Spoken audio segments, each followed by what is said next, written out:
Mutualité française Occitanie organise des cycles d'ateliers, mais éco-gestes au quotidien.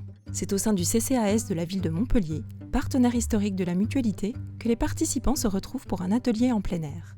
C'est une préoccupation majeure actuelle de nos concitoyens, la santé et l'environnement. Et agir sur l'environnement, c'est ce qui permet d'agir sur notre quotidien, sur la santé. Nous menons à peu près chaque année 800 actions de prévention santé. Et parmi celles-ci, il y en a à peu près 10% qui sont consacrées à la santé environnementale.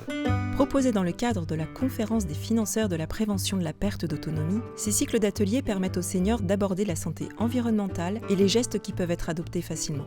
Tout le monde peut mettre en place des gestes, des éco-gestes à la maison. C'est quelque chose d'assez simple. Justement, c'est ce qu'on essaie de faire transmettre lors de ces ateliers. Et on fait aussi des actions sur la santé environnementale pour tout public. On peut le faire pour les jeunes. On fait des fois des forums santé-environnement qui sont ouverts à tous. Donc là, cette fois-ci, c'était plus spécifique pour les seniors, mais on s'adapte. C'est vraiment un cycle de 5 ateliers. Quand les personnes s'inscrivent, elles viennent aux 5 ateliers. Et le but, en fait, c'est qu'il y a un petit peu un fil rouge. Les personnes, elles apprennent et ce qu'elles voient à l'atelier d'avant, ça les sert au suivant. Le but des ateliers de la Mutualité française, c'est de recréer du lien social, que les personnes échangent entre elles. Et là, c'est ça, en fait, elles échangent leurs astuces sur le compost, sur le jardin, qu'est-ce qu'elles mettent en place. Et on voit qu'ils se nourrissent les uns les autres. Lors des ateliers précédents, les participants ont pu aborder les éco-gestes du quotidien, que ce soit à la cuisine ou au jardin, et s'intéresser à l'alimentation durable, comme les aliments de saison ou les recettes anti-gaspillage. Aujourd'hui, le dernier atelier propose une séance pratique autour de la réalisation d'un compost. Comment le réussir et comment l'utiliser?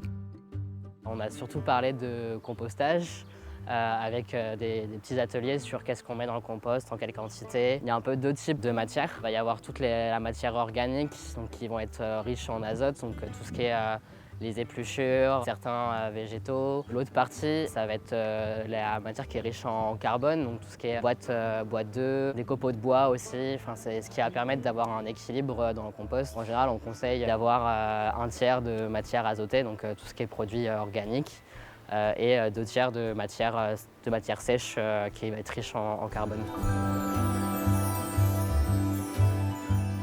Pour conclure ce cycle, les participants abordent la question des restrictions d'eau, un problème de plus en plus fréquent dans la région Occitanie.